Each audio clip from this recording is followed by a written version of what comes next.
ভগবান লাভের পথ কি? ভগবান লাভের প্রধান পথ হল আত্মসমর্পণ।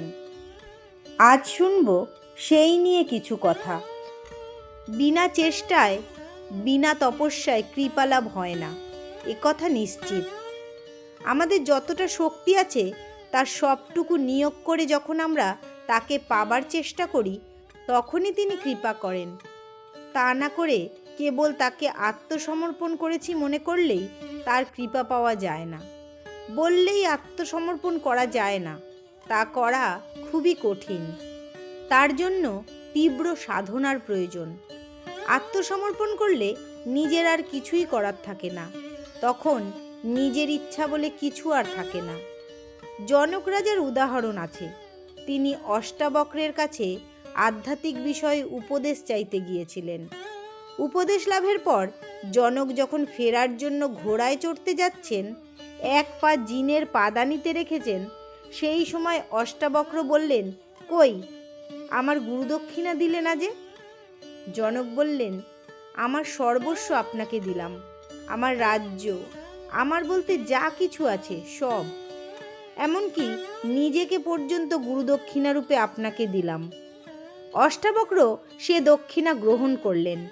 রাজা জনক এক পা পাদানিতে রাখা অবস্থাতেই দাঁড়িয়ে রইলেন, ঘোড়ার পিঠে চড়তে পারলেন না।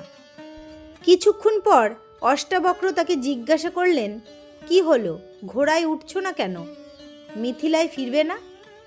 জনক উত্তর দিলেন, যাই কি করে, আমার সর্বস্ব তো আপনাকে সমর্পণ করেছি, আমার নিজের বলতে কিছুই তো নেই, কাজেই নিজের ইচ্ছা বলতেও কিছু নেই আর। ঘোড়ায় চড়ার ও মিথিলায় ফিরে যাবার শক্তিই আমার নেই। অষ্টবক্র তখন জনককে সব ফিরিয়ে দিয়ে বললেন, আমার হয়ে তুমি রাজ্য শাসন করো। এরই নাম যথার্থ আত্মসমর্পণ। আত্মসমর্পণ কথার কথা নয়। আমরা জানি গিরিশচন্দ্র শ্রীরামকৃষ্ণকে বকলমা দিয়েছিলেন। তিনি বলতেন, বকলমা দেওয়ার চেয়ে সাধন করাই আমার ভালো ছিল।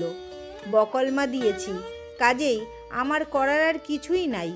কিছু করতে গেলেই তখনই মনে করিয়ে দেয়, আমি তো এ কাজ করতে পারি না, কি করতে হবে শ্রীরামকৃষ্ণই তা ঠিক করে দেবেন। এই পরীক্ষার ভেতর দিয়ে চলা আমার পক্ষে খুবই কঠিন। কাজেই আত্মসমর্পণ করতে পারা খুব সহজ কাজ নয়।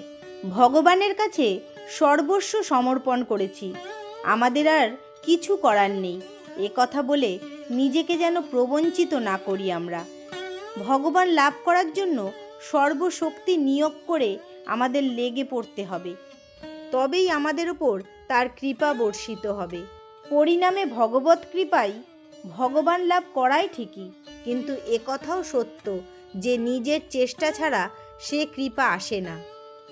আজ এই পর্যন্তই, আবার আসবো অন্য কোনো ভিডিও নিয়ে। সবাই ভালো থাকবেন, সুস্থ থাকবেন, মা ও ঠাকুরকে ধরে মহানন্দে থাকবেন। জয় মা, জয় ঠাকুর।